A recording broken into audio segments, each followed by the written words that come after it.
बिस्मिल्लाहिर्रहमानिर्रहीम। अस्सलाम वालेकुम डियर स्टूडेंट्स। आज के हमारे इस लेक्चर में हमने एक्सरसाइज 4.5 फर्स्ट ईयर मैथमेटिक्स का सीरीज सीक्वेंसेस एंड सीरीज वाले चैप्टर में से क्वेश्चन नंबर 6 हमारे पास मौजूद है। काफ़ी आसान और इंटरेस्टिंग क्वेश्चन है हमारे पास। क्वेश्चन क्या कहता है, इफ़ ये वाली वैल्यू दी गई है आर इन ज्योमेट्रिक प्रोग्रेशन, कहता है ये जो वैल्यू है वो क्या है, ज्योमेट्रिक प्रोग्रेशन में दी गई है।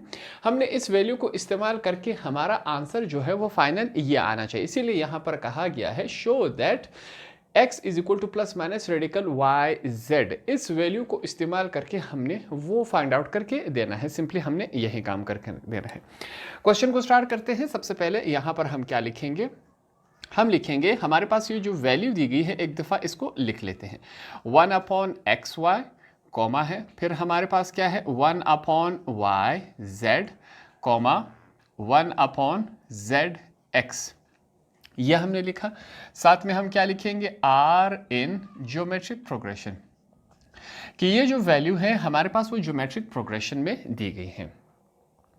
अगले स्टेप में हमने क्या करना है, कॉमन चूज करना है, सॉरी कॉमन रेशियो हमने निकालना है। कॉमन रेशियो हम कैसे निकालते हैं, दो वैल्यूज को आपस में डिवाइड करवाते हैं, उनकी कॉमन रेशियो हम निकाल लेते हैं। यहां पर हम क्या लिखेंगे, मैं लिखूंगा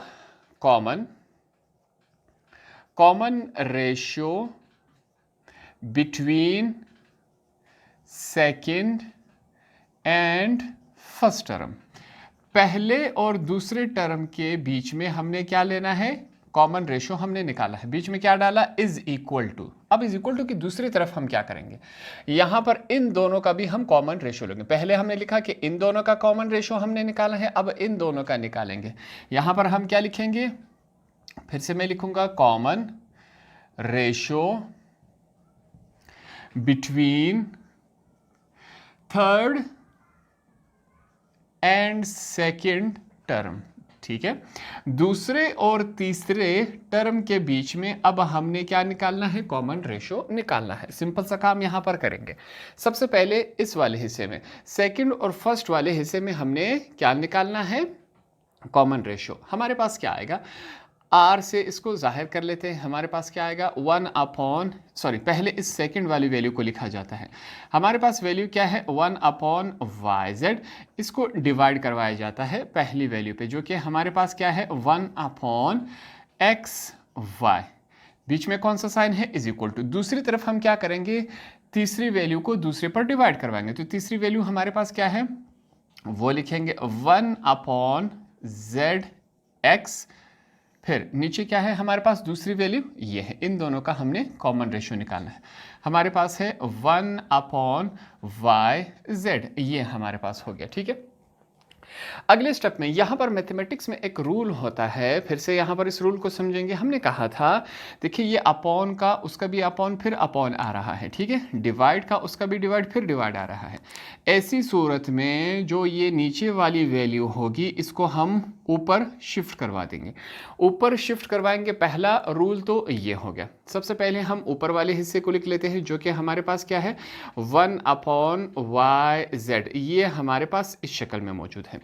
नीचे वाली वैल्यू को जब ऊपर शिफ्ट करेंगे, यहां पर हमने दो काम करने हैं कि नीचे वाली वैल्यू ऊपर चली जाएगी, ऊपर वाली वैल्यू नीचे आ जाएगी। इसको हम ऑपोजिट करके लिखेंगे, जैसे कि एक्स वाई अपॉन 1। यहाँ पर क्या था 1 अपॉन एक्स वाई, जब हम इस वैल्यू को ऊपर ले आए तो ये हमारे पास नीचे वाली वैल्यू ऊपर चली जाएगी, ऊपर वाली वैल्यू नीचे आ जाएगी, ये इस शक्ल में आ जाएगा। इज इक्वल टू, सेम इसी तरह ये काम यहाँ पर भी करेंगे। यहाँ पर पहले से क्या मौजूद है, 1 अपॉन जेड एक्स मल्टीप्लाई हो रहा है। ये वाली वैल्यू जो है हमारे पास फिर से डिवाइड का भी डिवाइड उसका भी डिवाइड है, इसको हम ऊपर शिफ्ट करवा लेंगे। ऊपर शिफ्ट करवा लेंगे तो ऊपर नीचे वाली वैल्यू ऊपर आ जाएगी और ऊपर वाली वैल्यू नीचे चली गई। यहाँ तक बातें क्लियर हो गई। आसान सा स्टेप है हमने किया। यहाँ पर क्या हो रहा है, कैंसिलेशन। ये वाला y इस y के साथ कैंसिल हो गया, ये वाला z इस z के साथ कैंसिल हो गया। ठीक है, देखते हैं हमारे पास वैल्यूज क्या रह गई।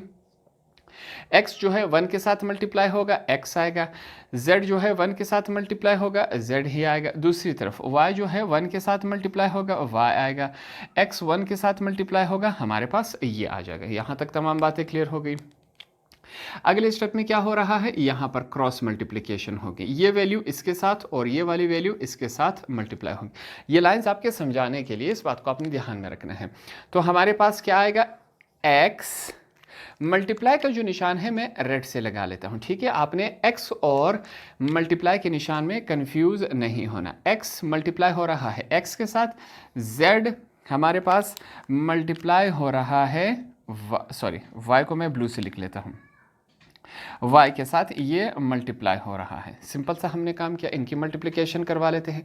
x और x क्या हो जाता है, x का स्क्वायर हो जाता है, बेसिस सेम हो पावर ऐड हो जाती है। z और y आपस में मल्टीप्लाई हो जाए हमारे पास, इसको हम y और z लिख सकते हैं, क्योंकि हमारे पास अल्फ़ाबेटिकली y पहले आता है z बाद में आता है, इस वजह से हमने इसको तरतीब से लिखा।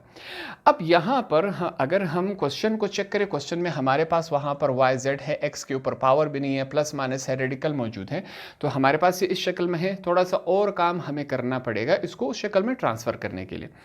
अगले स्टेप में हम क्या लिखेंगे, हम अपने आप से फिर एक काम करेंगे। हमने लिखा taking square root on both side. अब दोनों तरफ हमने स्क्वायर रूट लेना है, स्क्वायर रूट को ले लेते हैं। हमारे पास क्या फॉर्म बन रहा है, x का स्क्वायर है, यहाँ पर स्क्वायर रूट ले लिया, is equal to square root जहाँ भी लिया जाता है उसके साथ प्लस माइनस यहाँ पर लाजमी आता है, yz हो गया। यहाँ तक तमाम बातें क्लियर होगी।